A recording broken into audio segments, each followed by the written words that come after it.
Hello friends, welcome to Lakshmi world YouTube channel. Friends, ಇವತ್ತಿನ recipe palak chakli ಮಾಡ್ತಾಯಿದ್ದೀನಿ ಅಥವಾ ಗ್ರೀನ್ ಕಲರ್ ಚಕ್ಲಿ ಮಾಡ್ತಾಯಿದ್ದೀನಿ. ತುಂಬಾ ಈಸಿಯಾಗಿ ಸಿಂಪಲ್ ಆಗಿರೋಂಥ ಇಂಗ್ರೀಡಿಯೆಂಟ್ಸ್ನ ಉಪಯೋಗಿಸ್ಕೊಂಡು ಮಾಡಬಹುದಾದಂಥ ಪಾಲಕ್ ಚಕ್ಲಿ. ಬನ್ನಿ ಫ್ರೆಂಡ್ಸ್, ನಿಮಗೂ ತೋರಿಸ್ತೀನಿ ಎಷ್ಟು ಸಿಂಪಲ್ ಅಂತ. ವಿಡಿಯೋ ಸ್ಟಾರ್ಟ್ ಮಾಡೋಣ. ಮೊದಲಿಗೆ ಇಲ್ಲಿ ಒಂದು ಚಿಕ್ಕದಾಗಿ ಖಾರ ರುಬ್ಕೊಬೇಕಾಗುತ್ತೆ. ನಾನಿಲ್ಲಿ ಪಾಲಕ್ ಸೊಪ್ಪನ್ನ ಒಂದು ಕಟ್ಟು ಪಾಲಕ್ ಸೊಪ್ಪನ್ನ ತೊಳೆದು 2 ನಿಮಿಷ ಬೇಯಿಸ್ಕೊಂಡು ನೀರೆಲ್ಲ ಚೆನ್ನಾಗಿ ಸೋರಿಸಿ ಮಿಕ್ಸಿಗೆ ಹಾಕ್ಕೊತಾ ಇದ್ದೀನಿ. ಜೊತೆಗೆ ಹಸಿರು ಮೆಣಸಿನ್ಕಾಯಿ ಹಾಕ್ಕೊಳ್ಳೋಣ. ನಾನು ಸ್ವಲ್ಪ ಖಾರ ಜಾಸ್ತಿ ಇರಲಿ ಅಂತ ಅಂದ್ಬಿಟ್ಟು 8 ರಿಂದ 9 ಹಸಿರು ಮೆಣಸಿನ್ಕಾಯಿ ತೊಗೊಂಡಿದ್ದೀನಿ. ಜೊತೆಗೆ ಸ್ವಲ್ಪ ಕರಿಬೇವಿನ ಸೊಪ್ಪು, 3/4 ಸ್ಪೂನಷ್ಟು ಜೀರಿಗೆ. ನಾನಿಲ್ಲಿ ಜೀರಿಗೆನ ರುಬ್ಬೋದಕ್ಕೂ ಯೂಸ್ ಮಾಡ್ಕೊತಾ ಇದ್ದೀನಿ, ಹಾಗೆ ಅಕ್ಕಿ ಹಿಟ್ಟು ಕಲಿಸ್ಕೊಳ್ಳುವಾಗ ಅದಕ್ಕೂ ಹಾಕ್ಕೊಂಡು ಯೂಸ್ ಮಾಡ್ಕೊತೀನಿ. ರುಬ್ಬಿದಾಗಿದೆ, ನುಣ್ಣಗೆ ರುಬ್ಕೊಂಡು ರೆಡಿ ಮಾಡ್ಕೊಂಡಿದ್ದೀನಿ. ಇದಕ್ಕೆ ಇವಾಗ ನಾವು ರೊಟ್ಟಿಗೆ ಉಪಯೋಗಿಸ್ಕೊಳ್ಳೋ ಅಂತ ಅಕ್ಕಿ ಹಿಟ್ಟನ್ನೇ ಹಾಕ್ಕೊಂಡು ನಾನು ಚಕ್ಲಿ ಮಾಡ್ಕೊತಾ ಇದ್ದೀನಿ. ರೊಟ್ಟಿಗೆ ಉಪಯೋಗಿಸ್ಕೊಳ್ಳೋದು ಅಂದರೆ ನಾವು ರೇಷನ್ ಅಕ್ಕಿನ ತೊಳೆದು ಒಣಗಿಸಿ ಬಿಡಿಸ್ಕೊಂಡಿರ್ತೀವಲ್ವ, ಆ ಥರದ್ದು 3 ಪಾವು ಅಕ್ಕಿ ಹಿಟ್ಟು ಯೂಸ್ ಮಾಡ್ತಾಯಿದ್ದೀನಿ.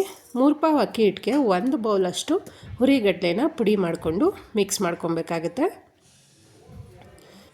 ಹುರಿಗಡಲೆ ನೀವು ಪುಡಿ ಮಾಡ್ಕೊಳ್ಳುವಾಗ ಸ್ವಲ್ಪ ದಪ್ಪ ಬತ್ತು ಅಂದರೆ ಜರಡಿ ಮಾಡ್ಕೊಂಡು ಮಿಕ್ಸ್ ಮಾಡ್ಕೊಳ್ಳಿ. ಹುರಿಗಡಲೆ ಹಾಕೋದ್ರಿಂದ ತುಂಬ ಕ್ರಿಸ್ಪಿಯಾಗಿ ಬರುತ್ತೆ. ಅರ್ಧ ಸ್ಪೂನಷ್ಟು ಜೀರಿಗೆ, ರುಚಿಗೆ ತಕ್ಕಷ್ಟು ಉಪ್ಪು. ಜೀರಿಗೆನ ರುಬ್ಬಕ್ಕೆ ಮತ್ತು ಮಿಕ್ಸ್ ಮಾಡ್ಕೊಳ್ಳುವಾಗ ಎರಡೂ ಕಡೆ ಹಾಕ್ಕೊಂಡ್ರೆ ತುಂಬ ಚೆನ್ನಾಗಿ ಬರುತ್ತೆ. ಹಾಗೆ ತಿನ್ನುವಾಗ ಬಾಯಿಗೂ ಸಿಗುತ್ತೆ ಅಂತ ಎರಡೂ ಕಡೆ ಯೂಸ್ ಮಾಡ್ತಾಯಿದ್ದೀನಿ. ಇವಾಗ ಇದಕ್ಕೆ ಅರ್ಧ ಲೋಟದಷ್ಟು ಎಣ್ಣೆ ತೊಗೊಂಡಿದ್ದೀನಿ. ಈ ಥರ ಎಣ್ಣೆನ ಬಿಸಿ ಮಾಡ್ಕೊಂಡು ಕಲಿಸ್ಕೊಂಡ್ರೆ ಚೆನ್ನಾಗಿ ಬರುತ್ತೆ ಚಕ್ಲಿ, ಗರಿಯಾಗಿ ಬರುತ್ತೆ. ಇದ್ರ ಜೊತೆಗೆ 1 ಸ್ಪೂನು ತುಪ್ಪ ಹಾಕ್ಕೊತಾ ಇದ್ದೀನಿ. ತುಪ್ಪ ಮತ್ತು ಎಣ್ಣೆನ ಎರಡೂ ಬಿಸಿ ಮಾಡ್ಕೊತೀನಿ. ಬಿಸಿ ಮಾಡ್ಕೊಂಡಿರೋ ಎಣ್ಣೆ ಮತ್ತು ತುಪ್ಪನ ಮಿಕ್ಸ್ ಮಾಡ್ಕೊತಾ ಇದ್ದೀನಿ. ಎಣ್ಣೆ ಮತ್ತು ತುಪ್ಪ ಬಿಸಿ ಇರೋದ್ರಿಂದ ಸ್ವಲ್ಪ ಸ್ಪೂನ್ ತಗೊಂಡು ಮಿಕ್ಸ್ ಮಾಡ್ಕೊಳ್ಳೋಣ.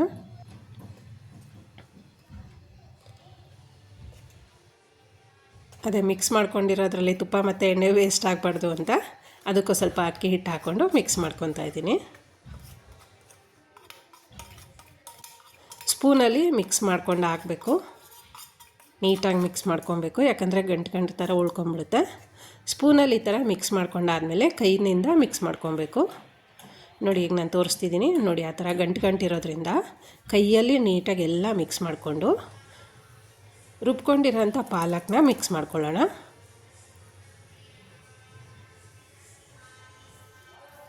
ಪಾಲಕ್ ಸೊಪ್ಪಲ್ಲೇ ನೀರಿನ ಅಂಶ ಇರೋದ್ರಿಂದ ಫಸ್ಟು ರುಬ್ಬಿರೋಂಥ ಪಾಲಕ್ನ ಹಾಕ್ಕೊಂಡು ಮಿಕ್ಸ್ ಮಾಡ್ಕೊತಾ ಬನ್ನಿ. ನೋಡಿ, ಈಗ ನಾನು ತೋರಿಸ್ತಾ ಇದ್ದೀನಲ್ವ, ಆ ಥರ ನೀಟಾಗಿ ಮಿಕ್ಸ್ ಮಾಡ್ಕೊಬೇಕು. ರುಬ್ಬಿರೋಂಥ ಪಾಲಕ್ ಸೊಪ್ಪನ್ನ ಸ್ವಲ್ಪ ಮಿಕ್ಸ್ ಮಾಡ್ಕೊಂಡು ಹೋದ್ಮೇಲೆ ಜಾರಲ್ಲೂ ಇರುತ್ತಲ್ವ, ಅದಕ್ಕೂ ಸ್ವಲ್ಪ ನೀರು ಹಾಕ್ಕೊಂಡು ಮಿಕ್ಸ್ ಮಾಡ್ಕೊಳ್ಳಿ. ಈ ಥರ ಮಿಕ್ಸ್ ಮಾಡ್ಕೊಂಡಾದ್ಮೇಲೆ ಚೆನ್ನಾಗಿ ಒಂದು ಸಲ ಕಲಸಿ, ಇನ್ನೂ ಸ್ವಲ್ಪ ನೀರು ಬೇಕು ಅನಿಸಿದ್ರೆ ಸ್ವಲ್ಪ ಎಕ್ಸ್ಟ್ರಾ ನೀರು ಹಾಕ್ಕೊಂಡು ಕಲಿಸ್ಕೊಬೋದು. ತುಂಬ ತೆಳುವಾಗಿ ಕಲಿಸ್ಬೇಡಿ, ನಾವು ಚಕ್ಲಿ ಹಿಟ್ಟಿನ ಅದಕ್ಕೆ ಕಲಿಸ್ಕೊಂಡ್ರೆ ಸಾಕಾಗುತ್ತೆ. ನೋಡಿ, ಇಲ್ಲಿ ಎಷ್ಟು ಚೆನ್ನಾಗಿ ಕಲಿಸ್ತೀವಿ ಅಷ್ಟು ಚೆನ್ನಾಗಿ ಬರುತ್ತೆ. ನಾವು ಚಕ್ಲಿ ಹಿಟ್ಟನ್ನ ಈ ಥರ ಕಲಿಸುವಾಗ ಈ ಥರ ಬಿಟ್ಕೊಂಡು ಬಂದರೆ ಅದು ಚೆನ್ನಾಗಿ ಬರೋಲ್ಲ. ಎಲ್ಲಿ ತನಕ ನಾವು ಚಕ್ಲಿ ಹಿಟ್ಟನ್ನ ಈ ಥರ ಮೇಲೆ ಎತ್ತಿದ್ರೆ ಬಿಟ್ಕೊಳ್ಳಲ್ಲ, ಅಲ್ಲಿ ತನಕ ಚಕ್ಲಿ ಹಿಟ್ಟನ್ನ ಚೆನ್ನಾಗಿ ಕಲಿಸ್ಕೊಬೇಕಾಗತ್ತೆ. ನೋಡಿ, ಇವಾಗ ನಾನು ಹೆಚ್ಚು ಕಮ್ಮಿ 6-7 ನಿಮಿಷ ತನಕ ಚೆನ್ನಾಗಿ ಕಲಿಸಿದ್ದೀನಿ. ಈಗ ತೋರಿಸ್ತಾ ಇದ್ದೀನಲ್ವ, ನೋಡಿ, ಇವಾಗ ಈ ಥರ ಅಕ್ಕಿ ಹಿಟ್ಟನ್ನ ನಾವು ಕಲಿಸಿರೋದನ್ನ ಈ ಥರ ಮೇಲ್ಗಡೆ ಎತ್ತಿ ಮಾಡಿದ್ರೆ ಅದು ಬಿಟ್ಕೊಂಡು ಬರೋಲ್ಲ. ಅಷ್ಟು ಉಂಡೆ ಒಂದೇ ಸಮ ಇರುತ್ತೆ ಮತ್ತು ಕೈಗೆ ಅಂಟ್ಕೊಬಾರ್ದು, ಅಲ್ಲಿ ತನಕನೂ ಕಲಿಸ್ಕೊಬೇಕು. ನೋಡಿ, ಈಗ ಚಕ್ಲಿ ಹಿಟ್ಟು ಹದ ಕರೆಕ್ಟಾಗಿ ರೆಡಿಯಾಗಿದೆ. ಮತ್ತು ನೋಡಿ, ಕೈಗೂ ಒಂದು ಸ್ವಲ್ಪನೂ ಅಂಟ್ಕೊಳ್ಳಲ್ಲ. ಇವಾಗ ಚಕ್ಲಿ ಒತ್ತೋಕ್ಕೆ ರೆಡಿ ಮಾಡ್ಕೊಳ್ಳೋಣ. ಚಕ್ಲಿ ಒಳ್ಳು ತೊಗೊಂಡಿದ್ದೀನಿ, ಅದ್ರ ಒಳಗಡೆಗೆ ಸ್ವಲ್ಪ ಎಣ್ಣೆ ಹಾಕ್ಕೊಂಡು ಸುತ್ತ ಸವರ್ಕೊಂಡು ಬರಬೇಕಾಗುತ್ತೆ. ಒತ್ತುವಾಗ ಅದು ಅಂಟ್ಕೋಬಾರ್ದು ಅಂತ. ನೋಡಿ, ನಾನು ತೋರಿಸ್ತಾ ಇದ್ದೀನಲ್ವ, ಈ ಥರ ಶೇಪ್ ಮಾಡಿಕೊಂಡು ಒಳಗಡೆ ಹಾಕ್ಕೊಂಡು ಚಕ್ಲಿ ಒತ್ಕೊಂಬರೋಣ. ನೋಡಿ ನನ್ನ ಮಗ ಒತ್ತುತ್ತಾ ಇದ್ದಾನೆ. ಎಷ್ಟು ನೀಟಾಗಿ ಚಕ್ಲಿ ಒತ್ತುತ್ತಾನೆ ಅಂದರೆ ಅವನು ನನಗಿಂತ ಸೂಪರಾಗಿ ಒತ್ತುತ್ತಾನೆ. ನೋಡಿ ಚಿಕ್ಕ ಚಿಕ್ಕದಾಗಿ ಪುಟಾಣಿಗೆ ತುಂಬ ಚೆನ್ನಾಗಿ ಒತ್ತುತ್ತಾ ಇದ್ದಾನೆ. ಕರೆಕ್ಟಾಗಿ ಬರ್ತಾಯಿದೆ ಶೇಪು. ನೀವಿಲ್ಲಿ ತಟ್ಟೆನಲ್ಲೂ ಒತ್ಕೊಬೋದು, ಬೇಕಾದರೆ ಬಟ್ಟೆ ಮೇಲ್ಗಡೆನೂ ಒತ್ಕೊಬೋದು. ನೋಡಿ ಎಷ್ಟು ಒತ್ತಿ ರೆಡಿಯಾಗಿದೆ ಚಕ್ಲಿ.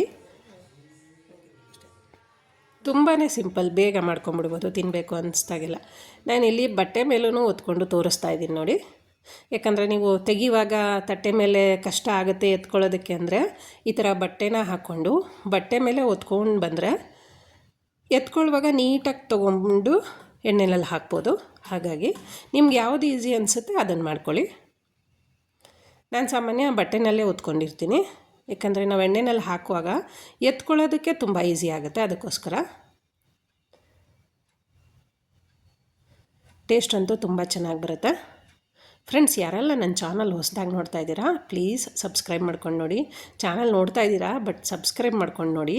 ಹಾಗೆ ಬೆಲ್ ಬಟನ್ನು ಕ್ಲಿಕ್ ಮಾಡಿಕೊಂಡು ಆಲ್ ಅಂತ ಸೆಲೆಕ್ಟ್ ಮಾಡ್ಕೊಂಡು ನೋಡಿ, ಯಾಕಂದರೆ ನಾನು ಪ್ರತಿದಿನ ಹಾಕೋವಂಥ ನೋಟಿಫಿಕೇಷನ್ಗಳು ಬರ್ತಾ ಇರುತ್ತೆ. ಈಗ ಒತ್ಕೊಂಡಿರೋ ಅಂಥ ಚಕ್ಲಿನ ಎಣ್ಣೆನಲ್ಲಿ ಹಾಕೋಣ ಬನ್ನಿ. ಕರೆಕ್ಟಾಗಿ ಒಂದೊಂದನ್ನೇ ಹಾಕೊತಾ ಬನ್ನಿ. ನೋಡಿ ಎಷ್ಟು ತುಂಬ ಈಸಿ ಅಂದರೆ ಅಷ್ಟೇ ತುಂಬ ಈಸಿ, ಮತ್ತು ರುಚಿನೇ ಕೂಡ ತುಂಬ ಚೆನ್ನಾಗಿರುತ್ತೆ.